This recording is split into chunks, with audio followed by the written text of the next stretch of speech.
Okay, good morning and happy Juneteenth.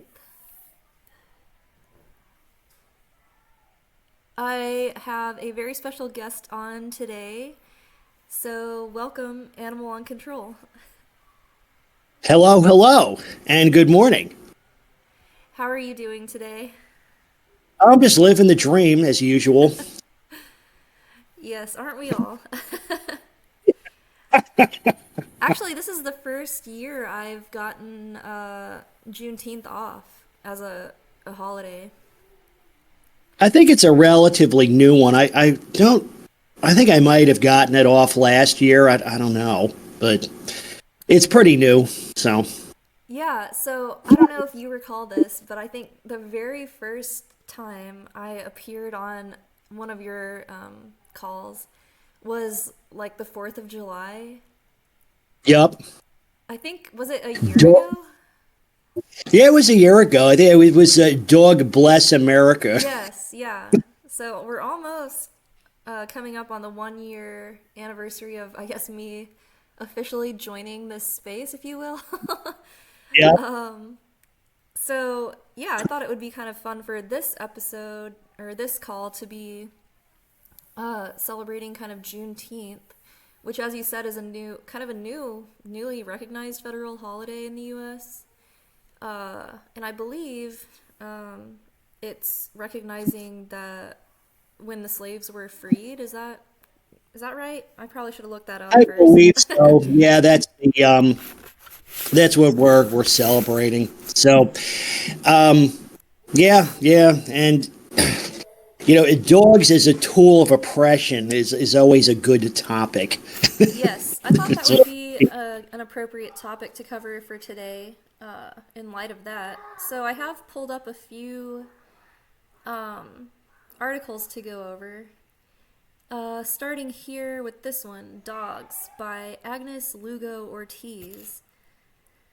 So let's look through. I think it's got some artwork depicting a a group of slave owners and their dogs hunting down runaway slaves. So here it says they were known in the circum-Atlantic slaveholding world as Cuban bloodhounds. Apparently, they were specifically trained to hunt runaways, and of course, these dogs became useful tools for capturing unruly property, essentially weapons. Um, Now, I don't know. They say that the dogs were turned into these instruments of domination by inflicting cruelty on the dogs. I don't know about that. I mean, we see dogs being um, cruel. yeah, yeah. There's probably, I'm sure as we go through this, I'm sure there's some. Maybe not, because I haven't read this specifically, but my expectation is there's going to be some pro dog propaganda injected into this. Because my understanding is that yeah, I've heard of these Cuban bloodhounds. Interestingly, that breed no longer exists. They've been bred out into extinction because the use case no longer exists. But it's my understanding as we get into this, the dogs. Well, what you're contemplating here is you got to breed a dog that's purpose bred for this activity, for essentially chasing down fugitives, right? And my understanding is that dogs enjoy pursuing their inbred behaviors. Like retrievers like to retrieve and pointers like to point. And these dogs like to do what they like to do. So, Yeah, I would agree with you there. And um, these particular breed of dogs apparently don't exist any longer and aren't used for this reason.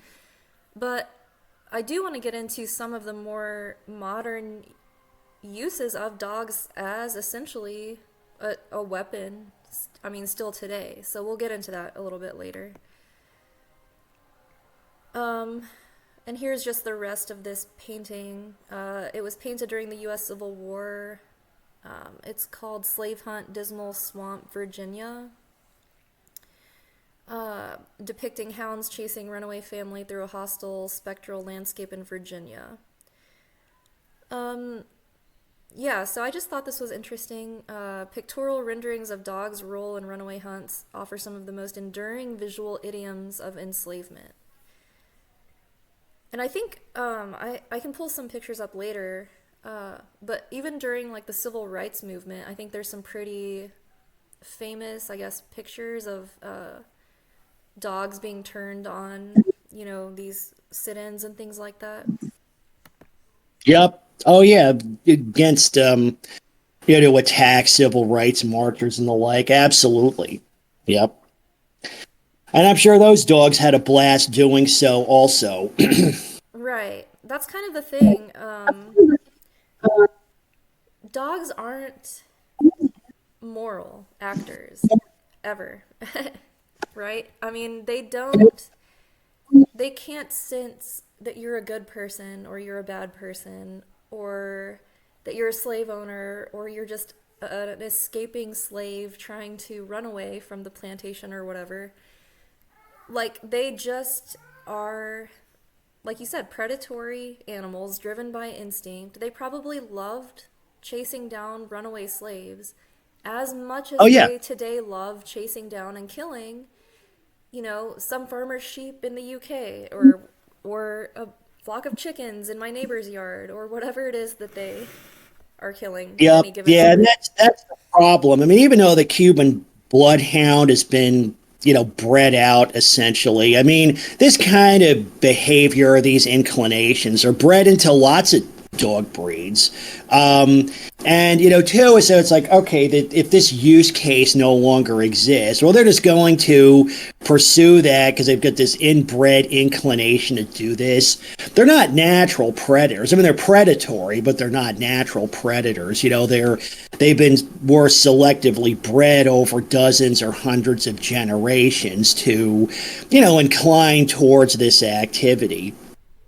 And but so once the use case no longer exists, well, they're just going to find other ways to pursue it. So we still have this going on. It's just perhaps in a less organized way in many cases. Like you said, it's like, well, I guess there's no slaves to chase, so to chase down and maul. So I'll just chase down and maul that flock of sheep over there, or that group of kids walking to school. Because those like I said, those inbred inclinations are going to present themselves one way or the other. Right, exactly. So here we have moved into an image from, I think, South Africa. And here it says that by 1911, the South African police dog training depot had become the world's leading center for this task, which is, I guess, the field of trained dogs. One crucial for the control of black lives under apartheid and emulated by police departments in the United States and elsewhere. This later photograph portrays the supposedly rational efficiency of their schooling system. Dog and trainer fully upright, mirroring one another, exerting control over seated black subjects. So, yeah, I mean, the dog is, due to its nature, a very useful tool in the hands of people who want to terrorize. And even on a small scale, or like nothing comparable to slavery, but like my neighbor, for example, she terrorizes our neighborhood with her constant dog barking and like the disgusting swamp she's created in her backyard. And like, imagine just like being a delivery driver, driving up to her, house, and she's got like dog crap all strewn across the driveway that she's hosed out of her garage. I mean, it's like a disgusting, festering, just open Yeah, sewer, it's essentially, that she's like well, subjecting yeah. I mean, everyone to. they're violating the rights or trampling the rights of everyone around them. Yeah, on the same. I mean, it's similar to the way that's depicted here. I mean, perhaps today it's. I mean, you still have police dogs are used to bypass civil rights. Maybe we could get into that because I've done quite a bit of due diligence on that. But it's also done in sort of a disorganized way. Although you could still blame authorities because their authorities are at least passively allowing people to do this, like your neighbor, for example, or even I have the same problem in my neighborhood. They'll terrorize the neighborhood with impunity for months. And of course, if anybody acts out, if somebody poisons the dogs or shoots them, that person gets into a lot of trouble. So I said to emphasize that even though I think in a sense, perhaps now the authorities are outsourcing most of the abuse, to individual dog owners. So it's still being pursued on a large scale, but perhaps not in a more informal way. I guess that's what I'm trying to say. Right. Here is an interesting art installation, which, let's see. The city commissioned African American artist James Drake to create sculptural program highlighting its most salient incidents. Rendered in realist forms, among the sculptures displayed is a figural group made of scrap iron that focuses solely on the animal's police dog attack. Its configuration invites viewers to navigate through them as if under siege themselves. And I think that a lot of people experience scenes very similar to this sculptural art on a daily basis. I feel like this is me walking into my local grocery store almost. Like, Yeah. not to make light of, the police dogs and things like that, but honestly, our society is so dog crazy and out of control that I feel like this is a scene you might see just like, this doesn't have to be a police dog at this point. Every dog is basically like this. Well, every dog is empowered to do this. There's no expectation that, unlike other weapons, there's no expectation that you're actually going to control said weapon. The allegory would be, you could just take a knife and just kind of randomly threaten people or slice them up, and it's all good. And of course, nobody would think that was okay, but if you do it with a dog, it is. It's like, yeah, it's just fine. It's all good. Why? Because, dogs are of the, highest moral character. They can sense evil in a person. Right. I think this is the last slide here, but it's just kind of juxtaposing the very first image we saw of the two runaway slaves being pursued by those Cuban bloodhounds, and then this new art installation, which represented Black Americans being, I guess, having police dogs set on them. So yeah, it's kind of just dogs as a thread all through history of being used as a weapon, because they are very effective. Like you said, it's basically like running around stabbing people, but instead of a knife, it's like dog's teeth. Yep. And it's unethical at its core because it's not a weapon you can control. I know if we wanted to delve into later the current use of police dogs, but that was the other thing. Even at the time, is thinking, okay, they're using dogs to. And a lot of it too is really it's a deterrent, because if you were a slave, trapped on one of these plantations, it was a deterrent because think, okay, if I try to flee, they're just going to send the dogs after me. Yeah, right. exactly. So just, it's the implicit threat of it, but you don't know. It's like, would the dogs just attack, random people? Would they attack the slave owner, or perhaps a visitor to the estate? Would they attack slaves just doing their assigned tasks? Like I said, it's not a weapon you can control. And maybe that's what it does. It sort of adds to the fear factor of it, because you don't really know what one of these things is going to do. And that's really what makes it kind of scary. Yes. Yeah. Yeah, no, totally. I would definitely want to get into, I guess, the modern police dog. So just one last thing, closing out kind of like the slavery connections.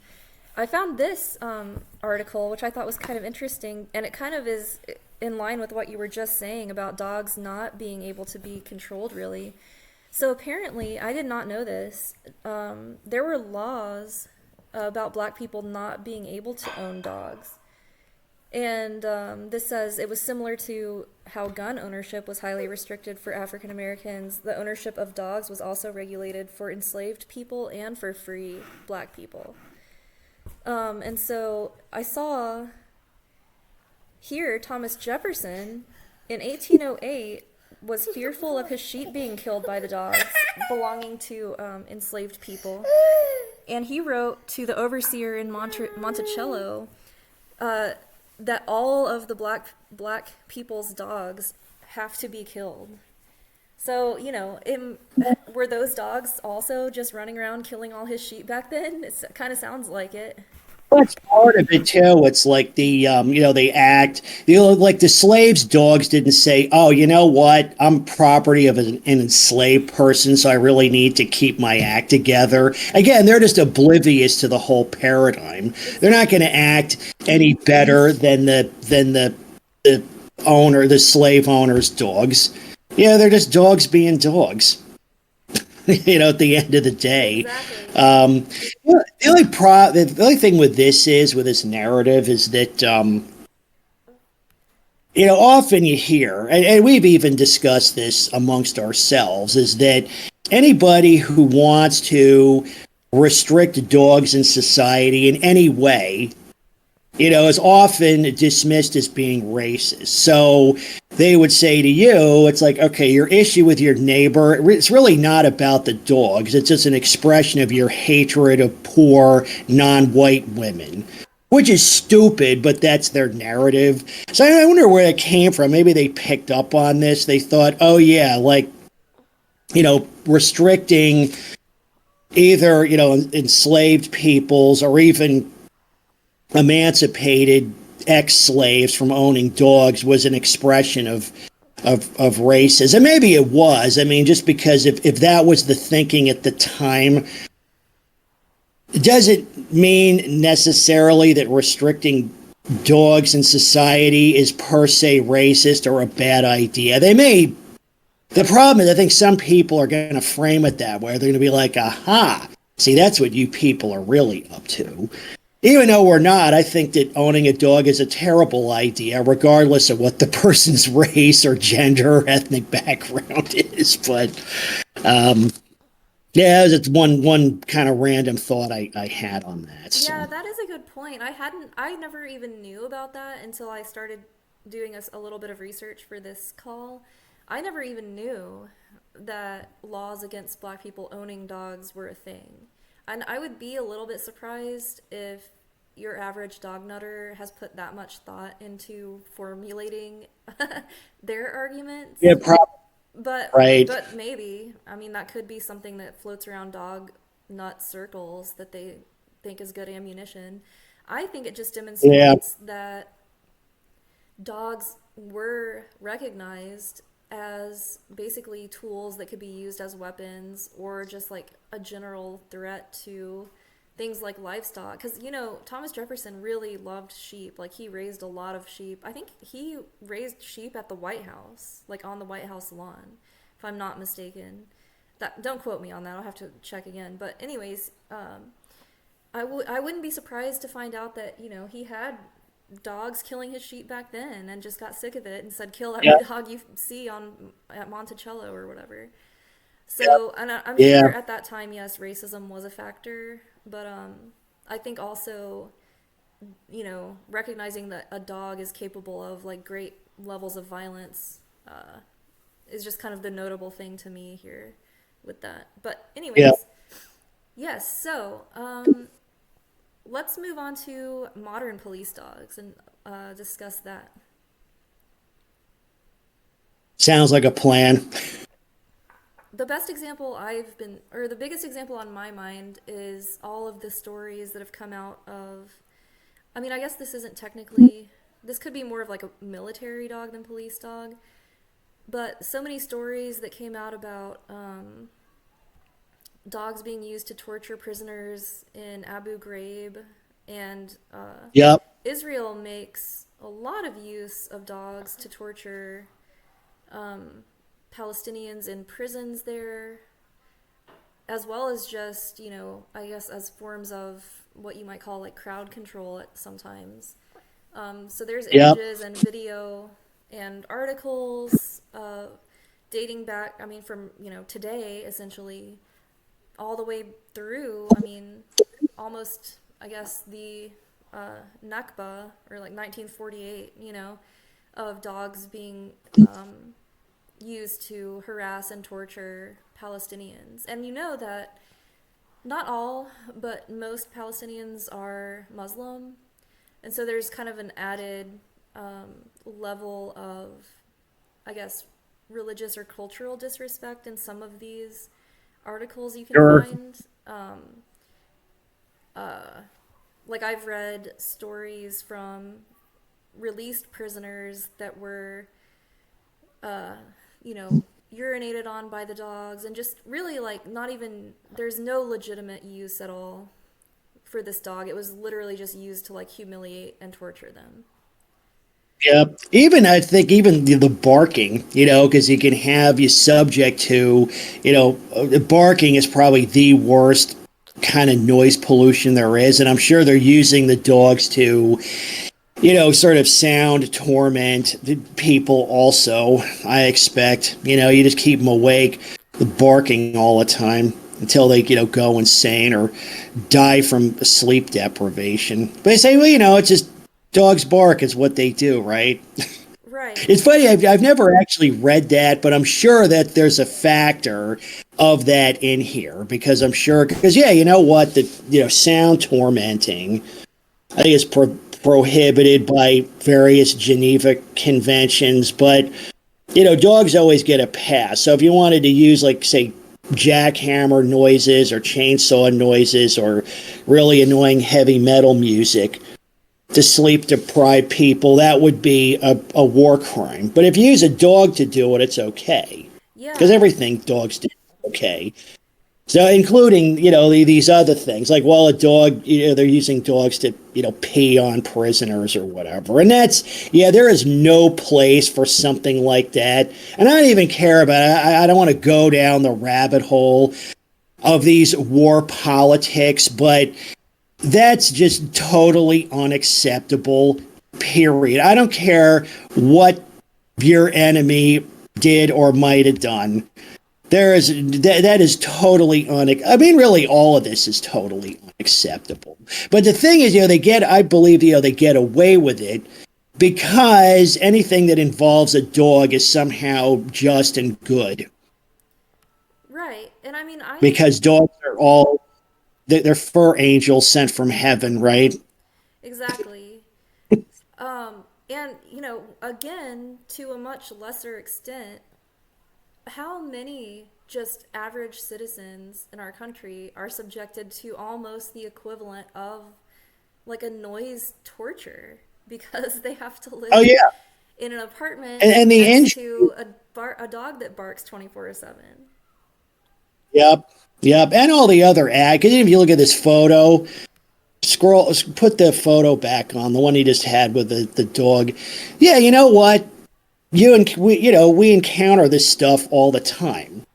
Somebody's got. I probably see the guy holding the dog, but like, oh, don't worry, he's He's friendly. friendly. I mean, you could do that. We could make a meme out of this, or the guy on the left is saying, "Okay, keep your dog away from me," and the one with the dog, oh, don't worry, he's friendly. He just wants But to this is play. expressed all the time, you know, Yeah, exactly. And and it's normalized. well, It's deemed accept. yeah, this dog might even bite this guy, and then Sure. animal uncontrol comes and picks up the dog for a 10-day hold, and then 10 days go by, and this guy on the right goes and picks his dog back up, and it's out to bite again. Yep. Or let's say it gets seized and some animal rescue, some misguided, bleeding heart dog nutter, takes this dog out of the shelter because it's set to be euthanized, changes its name, ships it to another state, and then adopts it out to some other unsuspecting rube. Right. Well, it can become a police dog in another state. There you go, exactly. But yeah, so Yeah. that was the first example, I guess, that came to my mind, just because I've seen so many. I don't know if it's just well documented or if they are just extra egregious with it, but I see just so many instances of, these Israeli dogs being set on just people. Yep. Like, And I you said, often I don't know wonder, if I it's mean, just is well it even, is documented. it, Oh, sorry, go ahead. oh no, is it, but are the dogs even attacking the intended target? That's the That's the whole thing. thing too. It's like, Is there even an intended even if target? somebody, yeah, is, I mean, how often do these things, like, because police dogs here in the U.S. turn on their handlers all the time. That's not something I would want. But I think too, as there's a couple of things being expressed in these kind of situations where, I mean, first of all, like we just said, it's that anything involving a dog is good. Everything dogs do is good and just by definition. So these type of excesses are given a pass. And also too, yeah, there's the fear factor because you don't really know what the dog's going to do, and it's sort of that uncertainty. It's that sort of suspense and tension that makes the whole situation worse, right? Right. And so with that element too, so because you don't, if there's a police dog in the vicinity, it was funny. I was on some, I don't know, debating some nutter on the Reddits a while back. Said, well, if you needed police assistance, like if you had a home invader, wouldn't you want a police dog? And I said, wait, is this conversation PG, or can I drop F bombs? But I was like, it's a wholehearted, like, unqualified F no. I don't want one of those things near me, even if I'm the person the police is trying to help, because Rover doesn't know that. He doesn't know the victim from the perp or a random person. He's just going to attack whoever. Yeah, so it's Yes. like, no, dummy. I don't want them to bring a dog here ever for any reason. I don't care what it is. Exactly. Like, I just saw a video the other day of a woman who was being, I guess it's mugged. Some guy was trying to steal her, like, purse. And another woman with a dog ran across the street to try and help interfere with this mugging. And her dog attacked the victim who was being robbed and then turned on the owner, and the guy got the purse and made off with, like, ran away. Like, the dog completely ignored that guy. Attacked the woman who was already being robbed. Like, she would have been way better off if that lady just left her alone, let her get robbed, and, like, moved on. Because now she ended up getting robbed and, like, bit by a dog. Yeah, you got mauled and robbed at the same. Rover saw it. Hey, that looks like fun. I think I'll just join in. I'll get me a piece of that, Right. perhaps. Later. Seemed almost like And the dog they, recognized who the victim was and attacked the victim instead. yeah, and they enjoy it too. I've been having some private conversations with some folks on Reddit, and one of them was a a paralegal who represented their city's police department, and they said that lawsuits due to the kind of inappropriate behavior by police dogs are very, very common, and not just filed by perpetrators, again attacking random people and so forth. And someone else had stated, because it actually worked for a police department somewhere and quite a while ago, and said that it had a canine unit, and said to the officers, it's like, should I pick up some milk bones for Fido and Rover, some treats for them? And you know what the cops said? They said that attack biting people, that's their treat. Oh my gosh. I know. Literally, Well, what I'm they not said, that's surprised. Yeah, that's their treat because again, like you're saying, they have this inbred inclination to do these things and they enjoy it. They, enjoy pursuing it. Yeah, no, I definitely believe that. Um, that's interesting. I'm sure that would make some really interesting topics to discuss, like the amount of, I guess, legal actions brought against out of control police dogs. I will say Yep. that I have been to a few, like, for some reason, one year I had a work conference. It was like a security conference, but it was, I mean, we were more like IT related things, so it was really more of a cybersecurity conference. But for whatever reason, I guess some nutter was in charge of organizing this because they brought police dogs to the conference just to do like a demonstration, like a security demonstration. And I was like, this makes no sense. Like, how is this dog related to cybersecurity? I think they just wanted a dog there. Oh yeah. I'm sure. But Yeah. Well, they need to inject dogs into everything. yeah, So but so I just remember, and this was, I mean, this was a few years ago. This was before I really, I mean, I didn't like dogs, but I wasn't as, I guess, versed in my reasons for why. I was kind of almost more neutral, I guess you could say. Like, I didn't want a dog, I didn't really like dogs, but I wasn't like where I am now. Anyways, I thought it was weird. But I even then noticed that that police dog seemed like it was essentially on the verge of being completely out of control. Like, I don't know if yep. you've ever seen these Belgian Malinois in Oh yeah. person, but this thing was like a lunatic on the end of a leash. Like, it was panting and like like jolting around, like back and forth, like looking for the ball the handler, the police guy had. I mean, the thing just looked like it was like almost frothing at the mouth to like bite someone or something. Like, it was really kind of Yeah. scary to be around. It did not Oh look yeah, like it because was under it was control. just looking, yeah, just it wanted to attack somebody because I said that's its treat. It's like that it wants to attack somebody, and whether it's a legit perp or just some random person or even the handler, I guess probably doesn't matter to the dog too much. Police dogs are a complete disaster.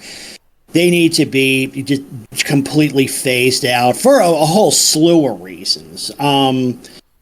This aspect of it is one of them, but there are others because I've done quite a bit of due diligence on police dogs, and again, if Fido didn't have the political capital that he has, they would have been phased out 100 years ago. They don't. I think they're just a big liability at this point, in a lot of ways. I think it's bad for even the police departments, itself, because, yeah, if a dog, a police dog just attacks a random person, well, now you've got somebody, they've lose, the community's confidence in the police has just gone down, right? So it's like they're burning up all this political capital, like for what? Because It's dogs must come at the expense of literally everything else. I yep. mean, I don't know how else, like, what other explanation there could be. I mean, I remember even seeing a story uh, where a police dog was set after a perp who had exited a truck, but in the truck, and I'm not even sure if it was the right guy. I think it ended up not even being the actual perp. He just matched the description. Anyways, I'll try to find the story, but the police dog, went into the vehicle, into the back seat, and began like mauling a baby that was strapped in a car seat in the back of the truck. Like, it was just looking for anything to attack, and I guess easiest, closest thing it found was a baby in a car seat. You know what I mean? Let me see if I can find that story. That's just awful. Like, It that's was the kind of brutal. thing is that, I talk about, eliminating police dogs is not just going to, boom, happen like that. But one of the things that I agitate for is, again, accountability of whoever's, has the dog in their custody. And a case like that police dog handler needs to go to prison. The dog needs to be immediately put down. I would treat it just like any other random dog mauling. Okay, can you do that? Like, you do that once, but all these cops are like, oh shit, now we're going to be held accountable. That gets rid of them. Oh yeah, and I got stories like that too. There was right here in my county, it was like within a few miles of my house. There was a lost, a little girl, I think 6 years old, was lost. And the parents reported her lost, so the call went out to all first responders with description and last seen and all that stuff, right? So the kid was found by a canine officer, right? So he puts the kid in the police car, boom, dog attacks the kid. Kid is now in the hospital. I don't know how serious the injuries were, but serious enough to warrant, warrant an ER visit. So I'm thinking, what the hell? And even when they're after, there's a legit perp. I put a video out, a monologue, it's probably a couple of years ago, on police dogs, where the cops pursued this low-speed chase against somebody who was, it was just some stupid thing. He was transporting an excavator without the proper permits, and they had him subdued, but then the police dog just ran up and basically scalped the guy. Oh my God. I'm thinking, what purpose did that serve? I mean, it wasn't like he was fleeing and the dog ran him down or something. It's like, no, you've got a perp that's already subdued, and the dog takes a chunk out of him anyway. I mean, that's ridiculous. But it's like, I'm thinking, what value? I mean, the value added by these things is negative. Yeah, that's very similar to this story, because the guy who they were questioning was already handcuffed, and he I guess was trying to tell them, but wasn't speaking clear English, that his child was in the car, and they didn't understand him, I guess, or didn't care. And it says they called out, anybody inside the car, stand up now, sending a police dog in. And then the child starts screaming because the dog is biting her arm as she is a 17-month-old little girl. Strapped to a car seat. So the dog, so you're telling me, and these are the supposedly highly trained, most well-trained, best dogs, and you know what I mean? Don't they pay tens of thousands of dollars for these things? I know it's well into the thousands. I always look into how much does it cost to train a police dog, or maybe you could do is maybe I'll bring up my Google real quick and take a look at that. I mean, they're not cheap. Well, and also realize too is that the training is an ongoing process. It's not like the dog is just trained and that's it. They need constant, refresher courses. So say how much, and also depends on what is the dog specifically trained to do, right? Is it trained to as a sniffer dog, or basically to chase down suspects or whatever? Does it cost to train? We'll see a police dog. How much? So it says full training in patrol work, detection, and hard surface. You can figure the cost to range from $12,000 to $15,000 total per dog, depending on the length of each class. So yeah, it's well in excess of $10,000.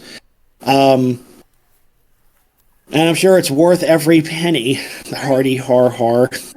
Well, here they settled with the family for I'm surprised only $13,000, because I'm sure the hospital bills alone were. They got screwed. They got screwed on that. Yeah. I would totally, if that were me, I would totally, if that were my kid, they would never hear the end of it. Because, one thing people don't know about civil trials is that there's no double jeopardy. In other words, I mean, provided you actually pursue a jury trial, let's say you sue them and lose, you can just sue them again.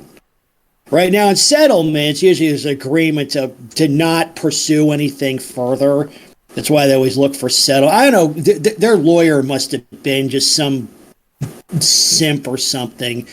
$13,000 ain't shit, because I would go after him for punitive damages and the whole, pain and suffering and the whole 9 yards. I would crucify them in court. Oh yeah, for sure. I would totally, not only that, but yeah, I would demand a jury trial. No jury is going to give them a pass on this unless you get a jury of all level 5 dog nutters. If I won, I would just sue them again and again and again, and I'd make a career out of it. Because really, that police department should be disbanded.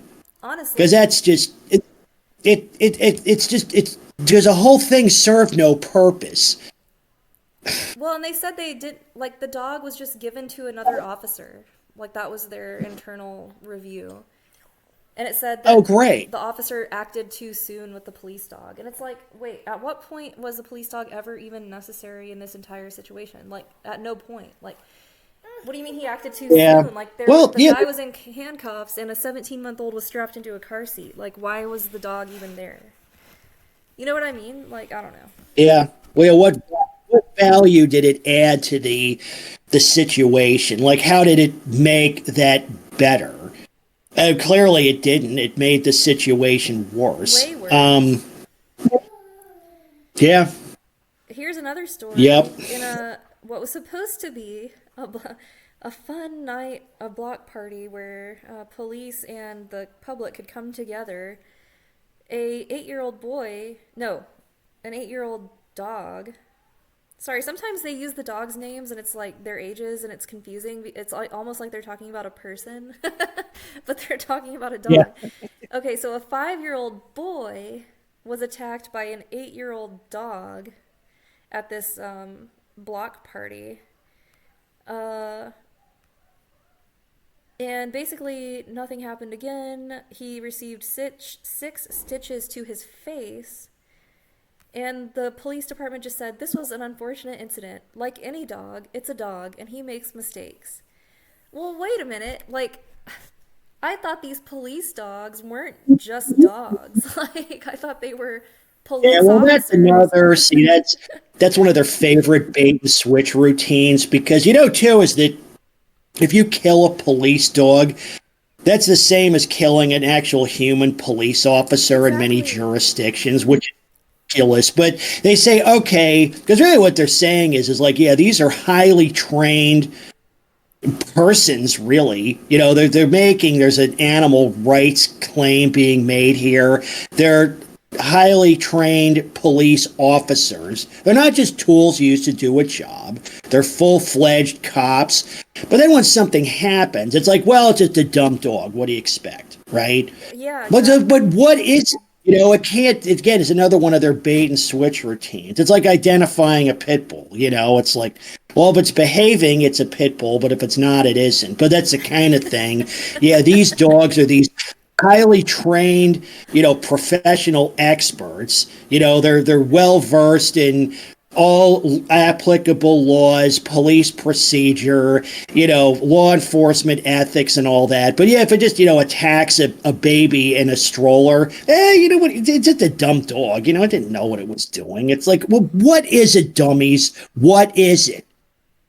It is whatever you want it Pick to a be. lane. Yeah, pick a lane and stay in it.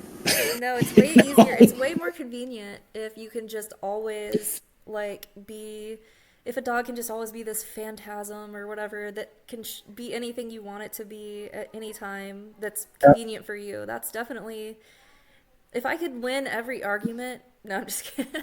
I wouldn't do that, but Well, they do, because the dog. You're right, because a dog is just whatever. Well, the dog is whatever they want it to be in the now, whatever suits their narrative at the at the current time. So so we'll questions like, why do we have police dogs? Well, because they're totally amazing. They're super smart. They have the highest ethical and moral character. They're brave and courageous and selfless and loyal and all that. Then it like mauls a baby and they're like, it's just a dumb dog, right? Right. Because whatever's their need at any give. And I agree to a lot of it. Some of the things they say do make sense. Yes, it is just a dumb dog, which is why they should not be injected into these situations. Right. I just came across this. Have you seen this? It's called the Marshall Project, and Yep, apparently yeah, it's I'm familiar with tracking. it. Yeah. Yeah. This is an interesting resource for people. I'll put a link to it in the description for this video. But yeah, apparently this nonprofit group is just tracking all of these incidents that they can find, and I'm sure like there's more that aren't they're just not aware of. They have to do some Oh, sure. tracking of these This is just the things. tip of the iceberg. This is just what became, what was newsworthy or what got reported. I have a theory about this, and it goes to sort of dog attacks in general, say like the dog bite related fatalities and the like. But here's my thought here. Maybe if you get into the legality of this, let's say, yeah, you're just attacked at random by a police dog. Here's what I'm thinking. I can't prove this, but I'm sure it happens. It'd be interesting to talk to some legal folks about this. So anyway, you're attacked at random by a police dog. It's a totally inappropriate use of force. So you wind up in the hospital. So what do? You get a visit from the city attorney that says, "Look, I'm going to offer you a settlement. We'll pay you. We'll settle this. We'll pay you maybe hospital bills plus 50 grand. If part of the settlement agreement is you basically the records are sealed, and you sign a disclosure agreement. You don't talk about it." Right, so take it. And I'm sure that happens, and a lot of people are like, oh, okay, rather than spend the next 2-3 years fighting it out in courts, they're like, okay, but in that case, it never gets reported anywhere. The whole thing is just swept under the rug. So I'm thinking that this is probably way more common, way more prevalent than we know. And it's probably true of other aspects of dogs in society also. Oh yeah, for sure. I bet it is. It's what's amazing as I kind of scroll through some of these, I'm skimming some of these stories. A lot of them are, like you said, the cop it's himself being attacked by his own dog. Like here, a canine in Yep. Texas attacked his handler this April 4th, 2020, and the deputy shot the dog, who was then euthanized. And up here, one of the stories that stood out to me was let's see. These are the 3 deaths, but there was one here. I think it's this one. Yes, police dog was released. This was August 8th, 2017. The dog bit the 2 officers first, and then the suspect, who was a 43-year-old black man and a disabled veteran. The handler struggled to get the dog to let go. I mean, there's so many of these where the dog is attacking its own handler first, which is, I mean, a little bit Yep. funny to me, but uh, anyway, and there was one story down here where a man was bit by just a dog got loose. Here we go. June 24th, 2020. 35-year-old man was just out for a walk, accidentally bitten. What does that mean? The dog didn't accidentally bite him. Like, the dog was literally going on a rampage to bite someone. And all it did, it Right. escaped the owner's home, the handler's home, ran outside and found the first person it could bite. I mean, Yeah. this is so Oh, yeah. ridiculous. I don't know if it's in here, but the case I mentioned earlier with the little girl, and there was another case just north of me up in Jacksonville, actually pretty recently, within the last year or so, where a police dog got loose from its handler, and everything. The handler and the dog were off duty, but it escaped into the neighborhood and just attacked 3 random people. And I don't know if those things are on here or not, but yeah, I'm sure it's very, very common, and I'm sure there's a concerted effort to cover it up. Like I was saying, I think the incentive is to keep these things on the QT. So what we see here, this is just the tip of the iceberg.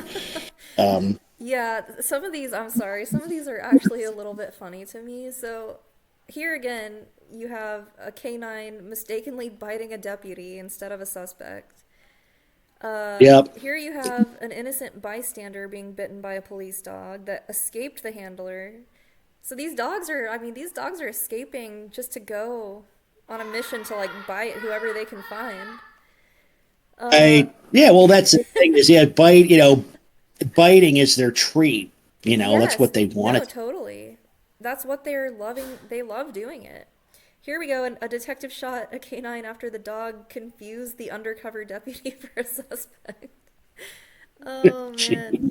And then this is funny because this reminds me of the story I told earlier.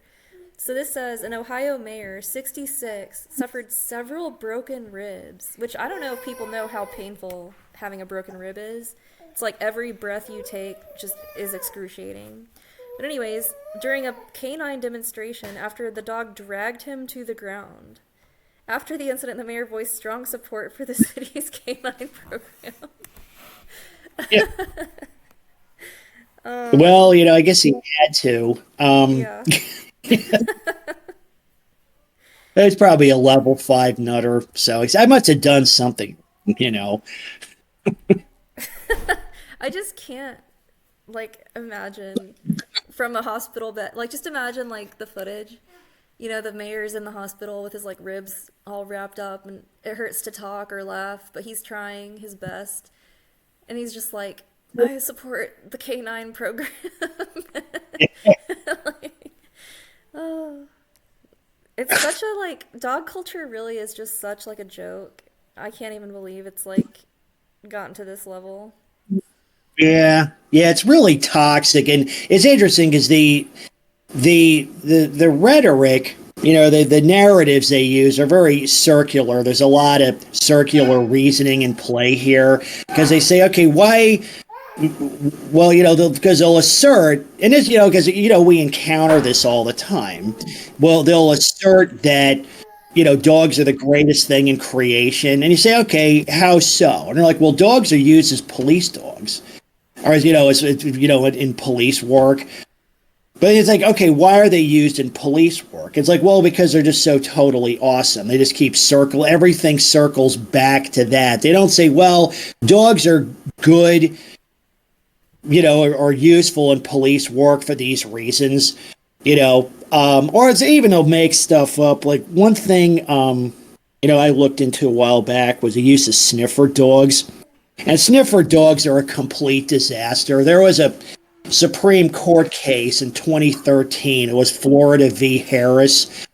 And what was the question posed was, or what the court was ruling on was, is a police dog sniff, is that probable cause or not? Like if the dog reacts to something.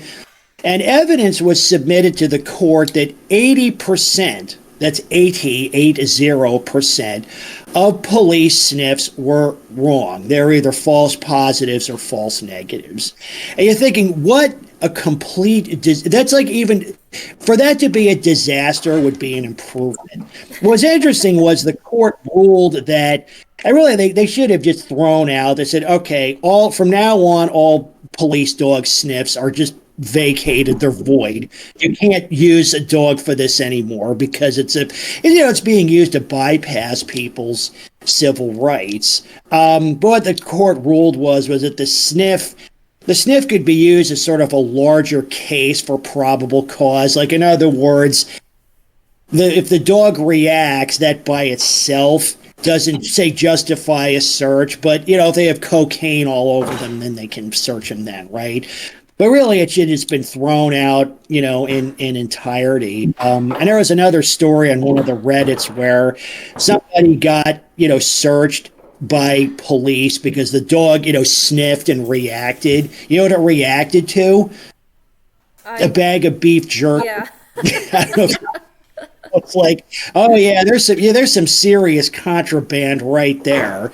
Yeah, it's ridiculous. And some people say too is that sometimes a handler will give cues to the dog to react. But really that's all it's doing. It's just saying that it smelled something interesting. Is it, a bomb, or is it just, a Snickers bar?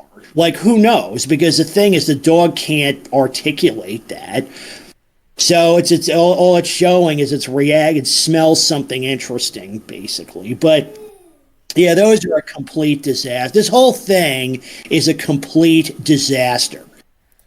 Yeah, this is And it's all worse than I even thought. Some of these, Oh I yeah. mean, you're talking about dogs scalping an innocent bystander while they're looking for a woman.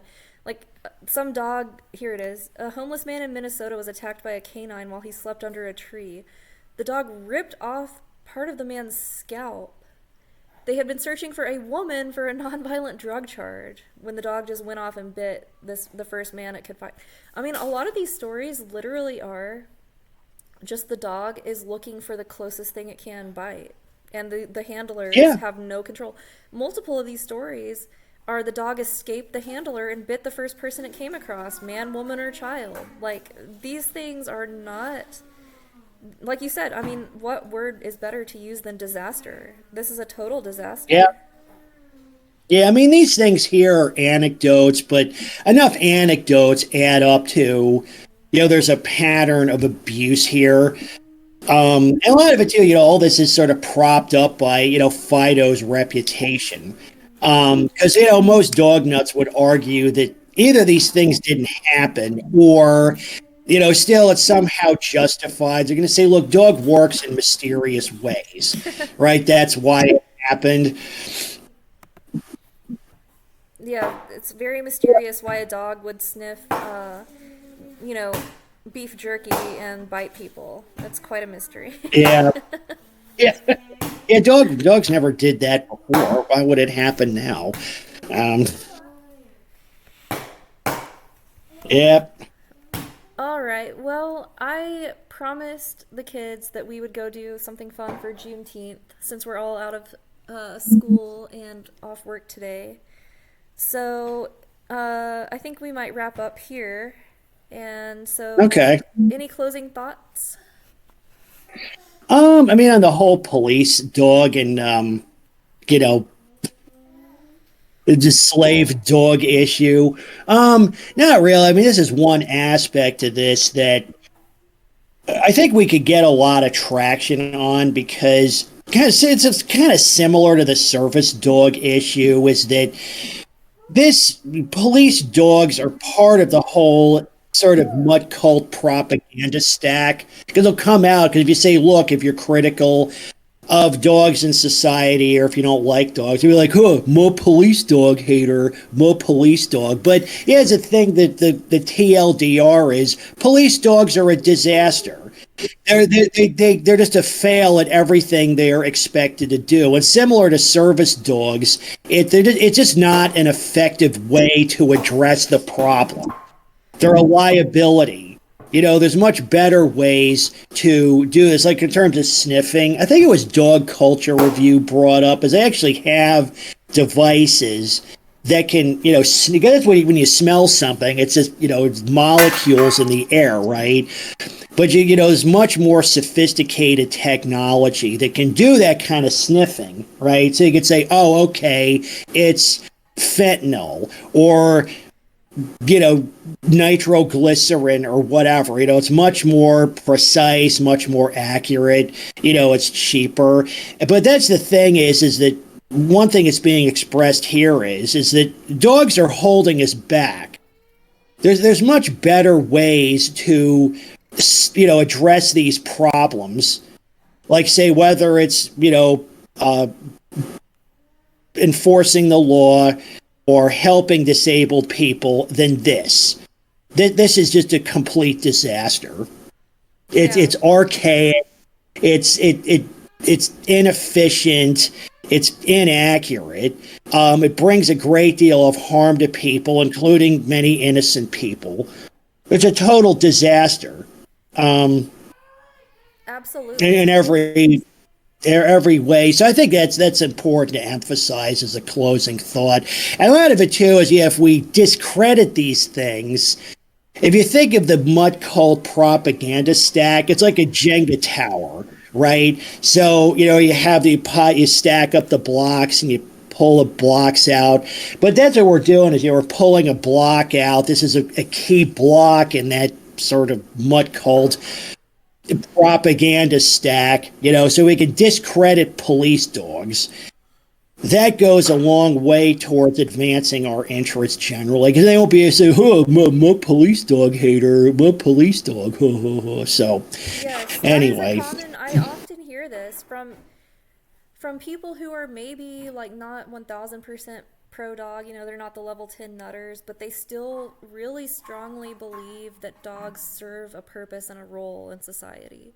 And they will always yeah, use, service dogs, which I think we can all see are 99.999% of the time demonstrably false. I would say 100% yeah, of the time, but whatever. Let's just say there is some tiny use for them in some like small yeah, cases. Police dogs, clearly a fail. And I often hear like this, oh, military dogs, they've served in the military for like since World War I or whatever.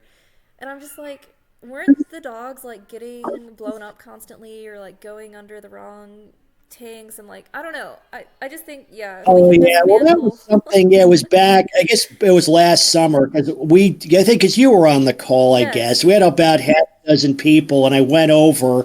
Yeah, it was a military. Well, I gave an example of a military dog fail, and it was when the Soviet army tried to use dogs against German tanks, Yes. and it was turned into a huge own goal because the purpose of the dogs were supposed to, for those who didn't listen, well, they tried to say, okay, they made these satchel bombs. It's okay, we'll train the dogs to run under the German tanks, drop the satchel, and run away. And it turns out that they couldn't train the dogs to do that. They were too stupid. So they said, okay, we'll just turn them into suicide bombers. Yeah. But what happened was well, similar to these police dogs, they got confused which tanks to blow up. So I don't know if it was most of them, but at least many of them actually blew up the Soviet tanks, and the Russian soldiers were forced to shoot their own dogs often to prevent that from happening. Imagine you do that, the dog just makes a U-turn and comes back and it's got the bomb on its back. You're like, holy shit, you know. I'd be like, no way. No, because again, if you're going to you want a weapon you can control. Like if you want to take out tanks, you build like anti-tank rockets or something, because that at least is a weapon you can control, right? It's not, at least 99% of the time. I mean, those can malfunction also, but yeah, it would be interesting. I never really got any stats on how often did those Soviet anti-tank dogs fail, but apparently it was a really big problem. So, Yeah, imagine you're already in a war zone. You're on a battlefield or whatever. And now you also have to deal with these like rampaging suicide dogs going in the wrong direction.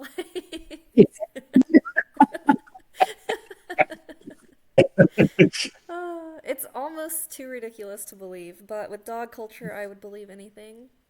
It reminds me too, yeah, I guess one of my closing thoughts would be we had a call, I think it was on the brood parasite call. And one of the articles I was reading was talking about training search and rescue dogs. And it turned out that they also are a spectacular fail. And a lot of times the search and rescue dog handlers just goes into this scene of just like an earthquake or whatever. You got people under the rubble, but you have this dog handler who's like, I gotta hide the dog's favorite toy so he feels like he accomplished something when he finds it. Like it turns out, they're not even finding people sometimes. They're just searching for their like, training device to yeah, pretend that and they've done even if something. even if the dog does find, like, because that's how dog nutters point to, shows like, dogs are so deeply caring, I'm going to find that lost person. Even when it does work, it's just a tool used to do a job, right? Right. And that's all it is. That's all they, initially, that's all they were meant to be, you know, because even these, again, these slaveholders that were using their dogs to terrorize the slaves, those people, they were not dog worshippers or anything. They were like, oh yeah, we can use this to, you know, keep, keep the chattel property under control. That's all it is. Yep. All right. Well, we are just over an hour, so I think I'll close out this call. Thank you so much for joining. I'm very excited to have All you right. on, and I hope you have a great holiday. You too. Talk to you soon. Bye. All right.